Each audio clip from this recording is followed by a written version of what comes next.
Hello there, very good evening and a warm welcome to the news live on Rupavahini ChannelEye. I'm Shram Masquinius. A very good evening indeed. I'm Charita Minipurarachi and now let's move on to the headlines for tonight's news.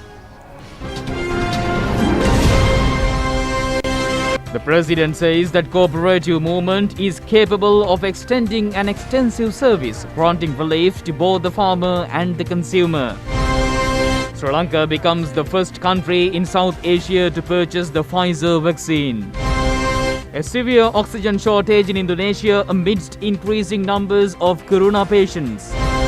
Solutions to the problems faced by students in remote areas who are unable to receive education through online. Fishermen are to be given prominence in providing compensation over the Express Pearl ship disaster. On to those and other stories in detail now, and starting off with local stories. President Gotabaya Rajapaksa says that the cooperative movement can play a vital role in providing relief to both farmers and consumers. The cooperatives can intervene in purchasing fresh produce directly from the farmers and provide it to the consumer at a subsidized price with a profit. The cooperative movement in 112 countries around the world is enormously successful in its operations, and the first Saturday of every July is designated as the International Cooperative Day. The President shared these views addressing the event organized to commemorate the 99th International Cooperative Day held at the President's Secretariat this morning. The cooperatives operate as a philanthropic mechanism for product distribution in many of the countries around the world. The cooperative movement in the country has been strong whenever there has been a people-friendly government. The President stated that the national policy framework, Vistas of Prosperity and Splendor, will be implemented to strengthen the cooperatives within the people-centric economic vision. President Rajapaksa said that the cooperatives could make a significant contribution to make the government's plan for the organic fertilizer and solar energy programs a success. The President pointed out that this would empower the cooperative movement to relieve itself, which saw the downfall with the open economy, and play a major social role in the event of a disaster. Minister Bandula Gunawardena and State Minister Lasantha Alagiyawanna, addressing the gathering, appreciated the long-term service rendered by the cooperative movement to the rural and urban masses. The President presented gold awards to 21 Sanasa societies which achieved the highest marks in the performance appraisal among various services, products, Sanasa and corporate Sanasa societies. The Governor of the provinces, secretaries to the ministries led by Secretary to the President and officials were present on this occasion. State Minister Professor Channa Jayasumana says that 26,910 doses of the US-made Pfizer vaccine were brought to the island today. Sri Lanka becomes the first country in South Asia to purchase the Pfizer vaccine. The Pfizer vaccination program was to be conducted from today, centering all several districts with the assistance of the Sri Lanka Army. The aircraft QR668 of the Qatar Airlines from Doha carrying the stock of Pfizer vaccine has touched down at the Katnayake International Airport at dawn today. Upon handing over the items to the authorities, they were transported to the National Blood Transfusion Centre in Narayanpeta.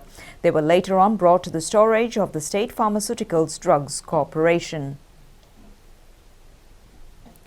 President Gotabaya Rajapaksa, issuing a Twitter message, says that it is an auspicious message of Sri Lanka becoming the first country in South Asia to receive the Pfizer vaccine. The President's message further says that he is proud of the program of the government to vaccinate every citizen in Sri Lanka and the cooperation extended in the program.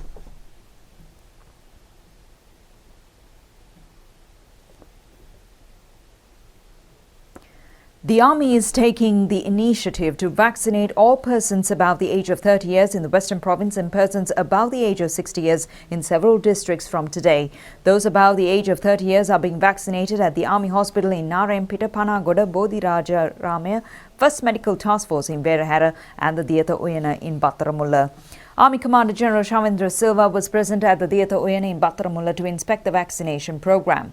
Those who are above the age of 60 years are being vaccinated at Vidyaloka College, Gaul, Mahinda Rajapaksa College, Matara, Diyathalawa Defence Services Headquarters Army Hospital in Anuradhapura, Minneria Infantry Training School, Kilinochi Army Hospital, Pudukuri Rippu Tamil Hospital and the Investment Building in Manna.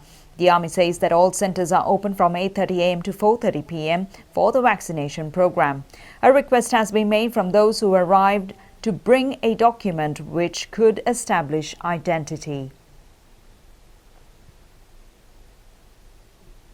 A total of 4,222,194 doses of vaccine have been administered so far under the COVID immunization program. 35,661 doses of vaccines have been inoculated yesterday. 25,506 persons have been inoculated with the first dose of the Sinopharm vaccine yesterday. The second dose of the same vaccine has also been provided to 15,155 persons yesterday. The Sri Lanka Air Force is also extending assistance to the vaccination program. Accordingly, immunization programs were conducted at Thaninayagam Tamil School in Borella, Major Raj Fernando Grounds in Katnayaka, 2nd Defence Gate in Ratmalana Camp, and also at the Dambuwa Bodhikarama Vihara today. Air Force Commander Air Marshal Sudarshana Pathirana has inspected the vaccination program at the Thaninayagam Tamil School in Borella. The Sri Lanka Navy is also extending assistance in the vaccination program at the Lighthouse premises in Chaitya Road, Colombo, and also at the Chandravansha College in Alpitia, Valisara. And here's the local update of the COVID-19 pandemic. The Health Division reiterates that although travel restrictions have been relaxed, according to new guidelines with effect from today, all citizens should act with responsibility not to exceed the limits. 581 patients of COVID-19 were detected from the country today. Meanwhile, 1,624 patients left the hospitals today following complete recovery. Director General of Health Services said that 42 COVID deaths were reported yesterday. 37 children and 8 staff members in a children's home in Nuwara Eliya town were also reported to have been contracted with the COVID-19 disease. The Nuwara Eliya medical officer of the health have says that accordingly steps have taken to temporarily close down the children's home. 339 persons have been arrested on charges of violating health guidelines during the past 24 hours that ended at 6 a.m. today. 47,579 have been taken into custody in connection with the offence. The Sri Lanka Transport Board says that an adequate number of buses have been deployed for the passengers to travel in a protective manner according to the existing guidelines. The number of train travel has also been increased to 74. Offences of quarantine rules and regulations, social distancing and face mask within a period of last 24 hours. Total number of 47,579 suspects have been arrested in connection with the same offences since the 30th of October 2020 to date. We are continuously conducting quarantine operations further. In addition to that, according to the COVID guidelines published by the Director General Health Services on the 4th of July 2021 yesterday, new guidelines have been declared, and those guidelines will be operated till the 19th of July 2021 since the 5th of July 2021 today. Accordingly, the court premises would be open with the capacity of 50% out of Western Province, but within the Western Province the capacity is 30%. Therefore, we are going to file charges against the remaining suspects, approximately 6,500, under the quarantine rules and regulations and the relevant sections of the Penal Code. They have violated the quarantine restriction orders and other quarantine regulations. In addition to that, the quarantine restriction order in respect of the provincial movements remains as it is. So therefore, general public are not allowed to cross provincial borders. However, on humanitarian grounds, under certain circumstances, they are allowed to cross the provincial border to attend funerals of their close relatives or otherwise to attend medical treatments. The members of the essential services could cross provincial borders whilst they are performing their duties. The Sri Lanka Transport Board says that an adequate number of buses have been deployed for the passengers to travel in a protective manner according to the existing guidelines.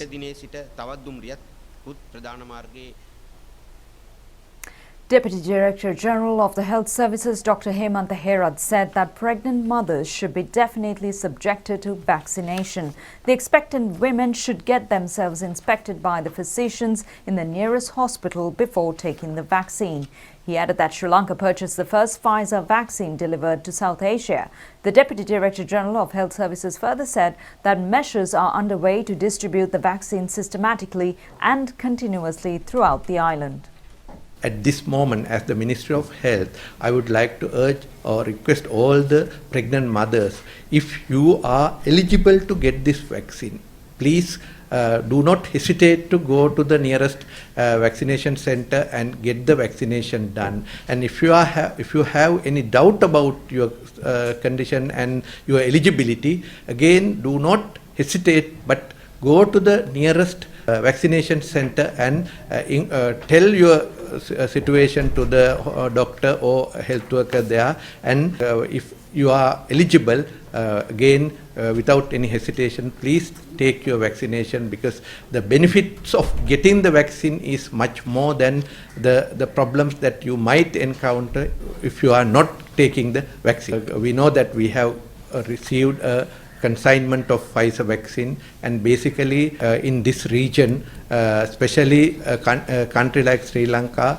is the one that got the first consignment of Pfizer vaccine of this nature, and basically it's an assurance the suppliers had on Sri Lanka's infrastructure to manage the specific vaccines of this nature, where specialized storage and transport infrastructure is required, and the capabilities of the administrators, that is the people who are handling the vaccine, and therefore we should take this opportunity to make sure that the maximum benefit is obtained from the availability of these vaccines, and to ensure future arrival of the similar vaccines into the country, so that final benefit will go to the people of the country. Again, the data indicates that all vaccines currently available in Sri Lanka are capable of combating the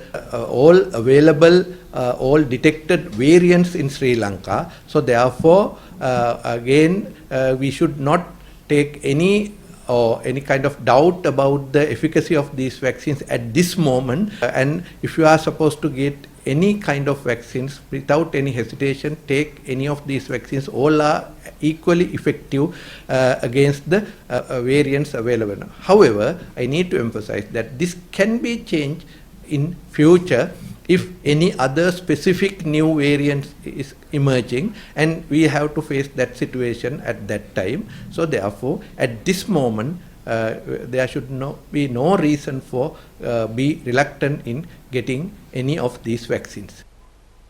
And meanwhile, a media briefing was held at the Health Promotion Bureau of the Ministry of Health today in order to elaborate the current situation of the COVID-19 pandemic in the country. Today at the Health Promotion Bureau of the Ministry of Health, we are having this media briefing in regard to new situation of the Delta variant and the cases.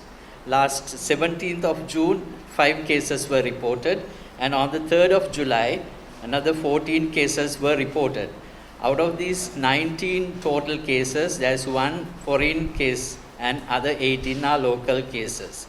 Out of the 18 local cases, we know that most of them are being reported from Colombo Municipality Council area, and some other cases from Angoda, Karapitiya and Matara. And about the vaccine situation, there's one more information I want to give it to you. So, all over the country, in MOH offices and other vaccination centers and in the hospitals, the vaccine is offered to citizens of 60 years of an age and above. And all of them should get their vaccine as early as possible. There are certain reports indicating that the numbers who are coming for the vaccination is less, about the 60 years and above.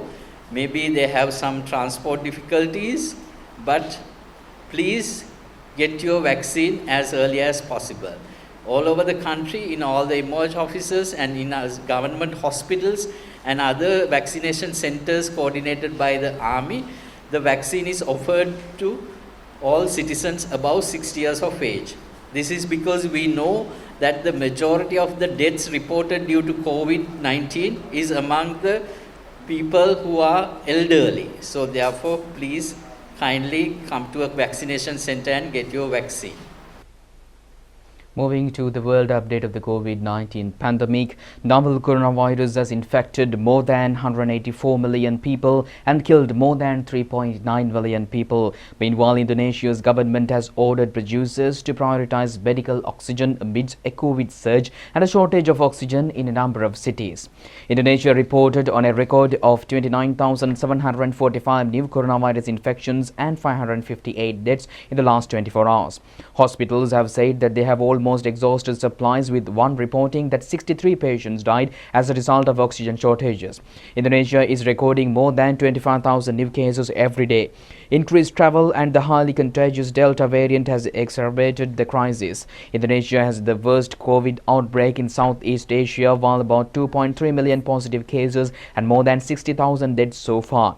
However, experts have warned that the overall number of potentially much higher due to severely inadequate testing outside the capital, Jakarta. A lockdown was announced on the country's main island, Java, as well as in the tourist island of Bali last week. Emergency services and intensive care units of public hospitals in the cities of Bandung, Surakarta and Pamekasan have continued to struggle with an influx of people seeking admission, with some having to turn away patients. Others have to set up tents outside for treatments.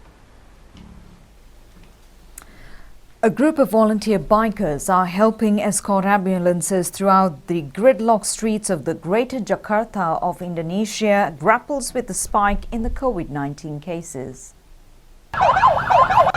A homegrown solution to some of the world's worst traffic. Bikers with the Indonesia Escort Ambulance cut through the streets of Metro Jakarta, horns blaring.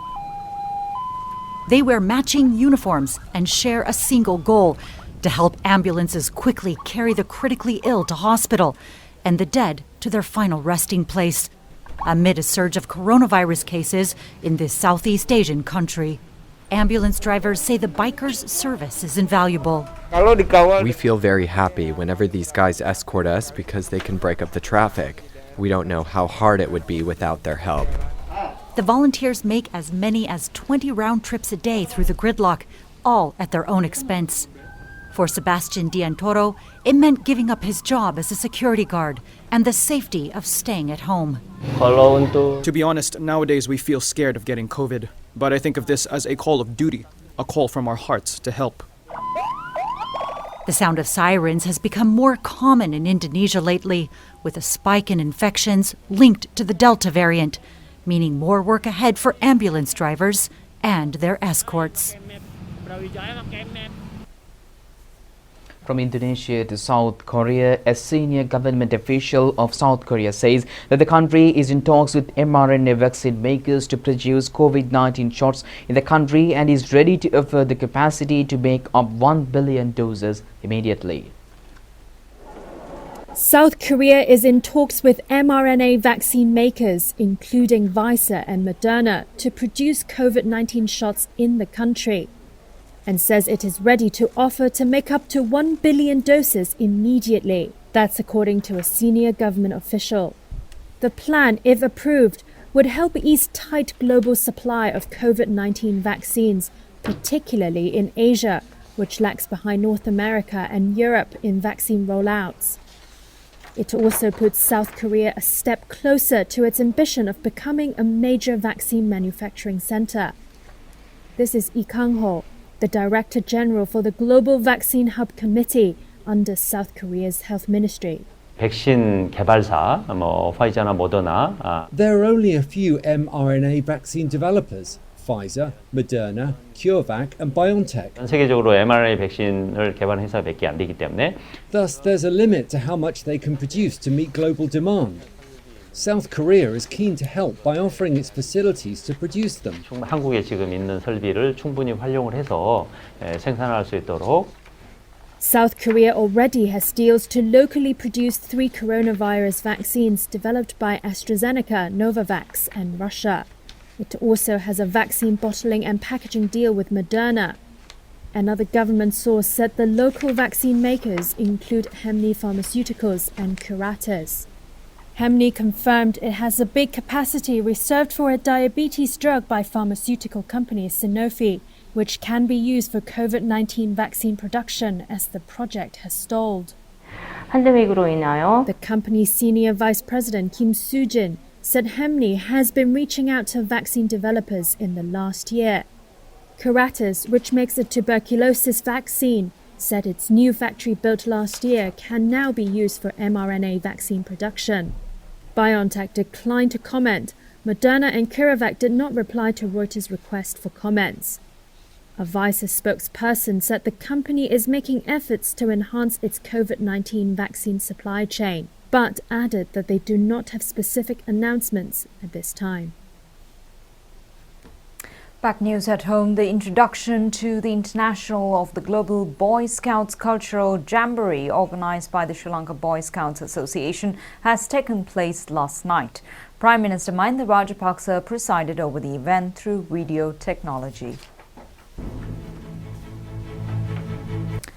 The Global Boy Scouts Cultural Jamboree is scheduled to be conducted on the 16th, 17th and 18th of this month under the theme One Boy Scout World via video technology. Prime Minister Mahinda Rajapaksa, in his capacity as patron of the Sri Lanka Boy Scouts Association, has officially introduced the Jamboree, highlighting its importance. It is my pleasure to welcome you today to the international briefing of the Global Cultural Jamboree. Unfortunately, we will not be able to meet in person due to the current pandemic situation around the world. However, it has also presented a great opportunity. The organizers have planned a creative and innovative program that will be conducted through a variety of online platforms. It is indeed a great achievement of the Sri Lanka Scout Association to organize the virtual Jamboree, which will be the first of its kind in the history of Scouting in Sri Lanka. It is also a milestone in the history of Scouting that a cultural Jamboree of the nature is taking place through the use of technology. It is remarkable that more than 15,000 Scouts from over 100 countries are coming together for this global gathering to showcase different cultural identities.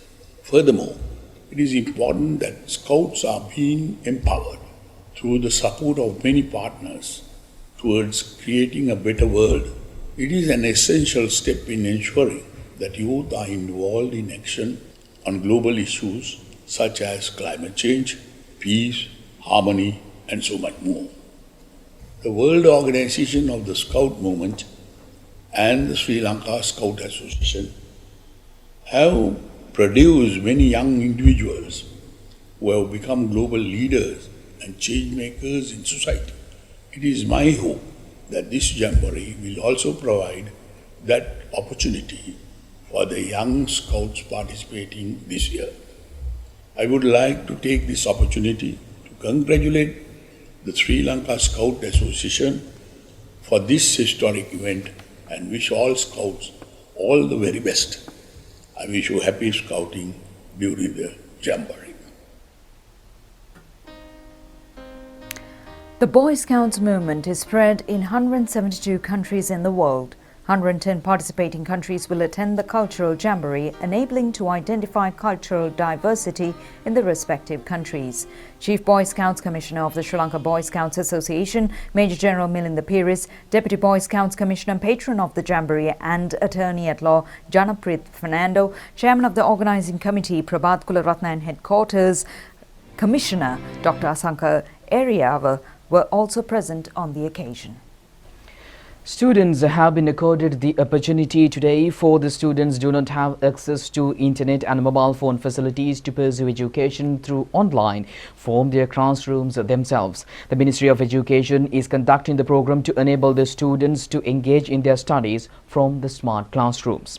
With the temporary closure of schools due to the corona pandemic, the only alternative available for the students to receive education has been the online system. However, the students' educational opportunities have been hampered due to the obstructions in telephone signals in certain areas. Students in remote areas were the most affected. Some students were seen climbing hilltops, roofs in houses and treetops in search of telephone signals. This has clearly reflected the efforts of the students to fulfill their educational requirements. Under such circumstances, the students have been subjected to an extremely insecure situation. The ministry has decided to inaugurate the program island-wide from today by taking into consideration of the grievances of these students. Necessary communication facilities have also been provided for the students who are unable to receive education through online methods. Such students are being grouped into several batches and provide educational facilities from 9 a.m. to 1 p.m. daily. All students are scheduled to attend the session according to health guidelines.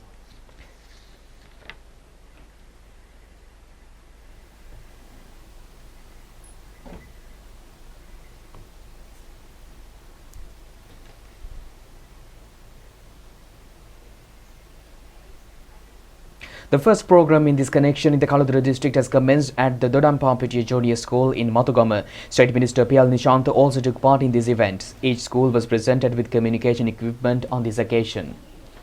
The new program also got underway today in schools in the plantations as well. The necessary communication facilities have been provided to several selected schools. Accordingly, students in school in the area as well as adjacent areas have been accorded the opportunity to participate in group sessions.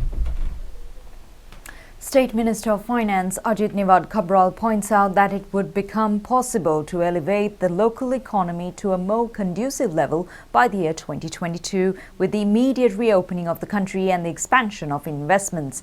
The State Minister at a media briefing today has further stated that despite whatever the challenges, all essential expenses including repayment of foreign debt and interest have been carried out appropriately. State Minister Ajit Niwad Kabral said that the country had remained under lockdown for 66 days due to the COVID pandemic. The economic growth rate in the second quarter of the year 2020 had been reduced to minus 16.7. This has created a tremendous problem. The rupee value was able to safeguard even at this level as a result of the import restrictions of the government to reduce the balance of trade to $6 billion from $9.3 billion. The State Minister also said that we should be appreciative of the fact of being able to contain the depreciation of the rupee even to this extent. All essential expenses have been made. 260 billion rupees have been spent on COVID control activities alone. Nobody's asking from where the money came. State Minister Ajit Niwad Kabral added that all debt repayments and interest have been carried out in time. In response to a query raised by a media person at the discussion, State Minister Ajit Niwad Kabral has responded saying that the government has not yet arrived at a decision to suspend the importation of essential electricity equipment. He added that there is no problem in this regard. The State Minister added that they do not hope to change the situation. A dialogue has been brought forward by the central bank in this connection. However, no decision has been taken. The government has to look into every angle and therefore it should be cautious in taking decisions. He has also reiterated the need of all acting in responsible manner. The State Minister further said that there is no need to import goods to fulfill next year's requirements. Self-imposed restrictions have to be made on voluntary basis. He added that if that happened, problems would not arise. And meanwhile, the General Secretary of the Sri Lanka Podujana Perabuna parliamentarian Sagara Karivasam says that the opposition need not to get excited over the parliamentary re-emergence of Mr. Basil Rajapaksa. Addressing a media briefing today, he further said that Sri Lanka Podujana Perabuna will continue to act in cooperation with the coalition politics parties. General Secretary of the Sri Lanka Podujana Peramuna parliamentarian Sagara Karivasam said that Mr. Basil Rajapaksa has proven in history that he is a political skilled handling in the economy of the country. He has extended an immense contribution by accelerating the government economic development seen during 2010 to 2015 period. He added that political parties great confidence on his decision. The Sri Lanka Podujana Peramuna General Secretary further said that commotion in persistent ranks of Basil Rajapaksa parliamentary re-entry clearly illustrates that his re-emergence was a correct decision. Meanwhile, the Dambulla Municipal Council has commenced a new organic fertilizer manufacturing program under the title Refuse for Us, Fertilizer for the Village. The manure is being manufactured utilizing garbage dumped in rural areas. Under the program, the cleaning process is being entrusted upon municipal council workers and 100 government officials appointed in each Grama Seva division.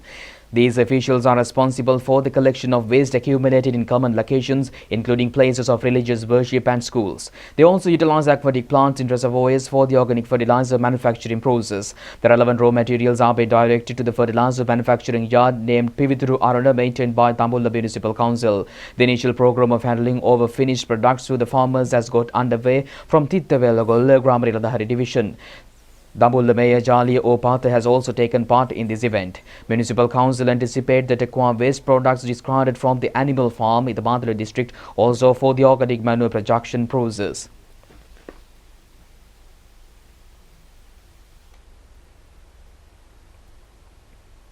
Measures have also been taken to commence chili cultivation using organic fertilizer in a 100-acre abandoned land in the government-owned Galabada plantation in Navalapitiya. 11 blocks of land have been allocated to 200 youth in the plantation sector for cultivation purposes. Minister Mahindananda Ludgamage has inspected recently how the workers are engaged in preparing soil laying of pipes and water supply and planting of saplings. The necessary organic fertilizer requirements are to be manufactured within the Galabada plantation itself and distributed free among the cultivators. The Sri Lanka Army has also commenced a program to manufacture 3,600 metric tons of organic fertilizer at the Jaffna Defence Headquarters yesterday. State Minister Arundika Fernando has also attended the opening ceremony along with a group of Sri Lankan Army senior officials. Farmer in Tamanaya in Polonnaruwa is maintaining a prosperous paddy cultivation using organic fertilizer. He has been planting 5 varieties of indigenous paddy in his field for the past 5 years. The farmer says that he is receiving a high income from his organic farming. And meanwhile, opinions pertaining to the organic fertilizer program were discussed at a media briefing conducted by the National Organization Collective in Colombo yesterday. Minister of Justice Ali Sabri says prominence will be given to the affected fishing community in distributing compensation on damages caused due to the fire in the Express Pearl vessel. He made these remarks at a discussion today. The meeting was held at the Ministry of Justice with the participation of Minister Rohitha Begunavartana and State Ministers Nalaka Gunaheva, Kanchana Vijayasekara and Attorney General President's Counsel Sanjay Rajaratnam. Attention has been focused in this connection on the current status of the committee appointed to assess the damages and also the task carried out so far to obtain the compensation on the ship. Participants of the meeting have also stressed on the need to look into any hazardous waste in the containers sunk in the sea as a result of the fire and also on measures of removing such substances. It has also been decided to receive expeditiously the report on the committee appointed in this connection. The report of the committee appointed to report on the damages caused to the economy is in the process of receiving compensation, is scheduled to be handed over within this week. The meeting was also dealt in depth on studies conducted by the United Nations specialists who have arrived in the island to evaluate the extent of destruction. Several government officials have also attended the discussion. And the Dorin Dorite Kapruka National Program to plant 4 million coconut saplings is scheduled to get underway on the 10th of this month. The program has been implemented according to the Vision of Prosperity policy statement, targets to increase the annual coconut output to a higher level by the year 2025. Chairman of the Chilo Plantation Company, Jude Rukanta, said that his company hopes to plant 4 million saplings in parallel to the national program. He also said that 500,000 coconut saplings will be presented this year for planting in paddy fields according to the Sojan system.